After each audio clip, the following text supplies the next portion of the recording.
Well, that was the House Intel chairman in his first interview shortly after the GOP memo he co-authored was released. And it was following approval by the president, but despite the objections, of course, from the FBI and the Justice Department.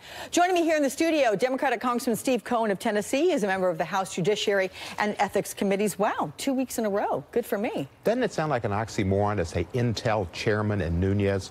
Oh, I'm not going to go there. You could say that. Anyway, I do want to get your reaction, and I think you may have just said that, to what Chairman Nunes was saying there, because when you listen to the president in the Oval Office yesterday, didn't sound like Rod Rosenstein's job was safe. It's not safe. Trump will do whatever he can to get away with what he's done with the Russians. He knows what he did with the Russians during the campaign. He knows what the Russians have on him, and that's affecting our government. That's why the sanctions that were passed overwhelmingly, almost unanimously by Congress, were not imposed last Monday as they should have been. That's why he has not released his taxes. That's why he is just loves Putin. I'm just wild about Vladimir. And that's what's going on. And we've had a foreign entity, our most feared and reviled enemy, Russia, who despises the whole idea of democracy and free government and free press, take over, have an influence over our president that is harmful. It's disgraceful, so to speak. Let's look at, though, the last 24 hours. We've had time to pore over this memo. And if it does not change the Russia investigation, as Democrats claim that it may, what's the harm of putting this memo out there? Well, it destroys the camaraderie, the FBI and the Justice Department. I mean, they've got to feel like they've been picked on, they're being attacked.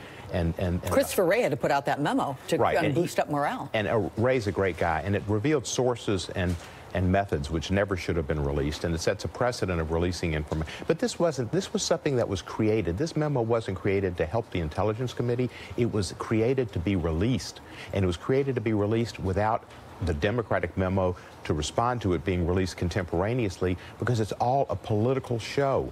Government and the Intelligence Committee, which is supposed to be sacrosanct and one of our most revered committees, and has been destroyed.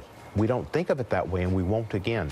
This is simply a 4-page, poorly drafted, shallow memo written for the purpose of being disclosed and creating a sideshow, so we won't talk about what Trump has done with Russia, why he's trying to avoid this investigation, why he doesn't want Mueller to go forward, why he doesn't release his taxes, and all the other things he's done. The election was tampered with by the Russians. Intelligence has told us that. We know it, and we've done nothing to stop it. And CIA Director Pompeo said they're going to get involved in the 2018 elections, and we've done nothing to stop it. This is the biggest story in the United States of America, and we're talking about this sideshow, which is what Trump wants, and what he learned from Roy Cohn, who was a despicable person resting in hell. What about the Democratic memo and the likelihood of its release, and when? How do you see that? It'll be discussed on Monday, and at Intel, Adam Schiff will try to have it released.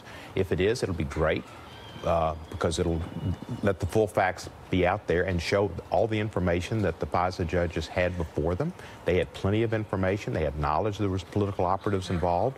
And Carter Page, he's a sideshow, but you have to think, why did Trump hire Carter Page?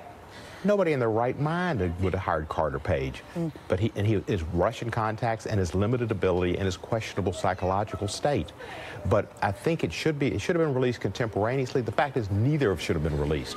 They should have dealt with it in intelligence. Adam Schiff tried to get the Intelligence Committee to have a full hearing in questioning of the FBI before the entire Congress in a classified setting, or before the Intelligence Committee, which is always classified, and the Republicans voted it down. They didn't want to question the FBI. They wanted to create a show. This is like Al Capone taking on the IRS. It's absurd. I'm going to let that be the last word for now. Steve Cohen of Tennessee, thank you. It's good to see you. You're welcome, Alex. Good to be with you. And the Super Bowl, 2 Memphis kickers and Justin Timberlake at halftime. Great show for Memphis. You were just a happy guy tomorrow, that's for sure.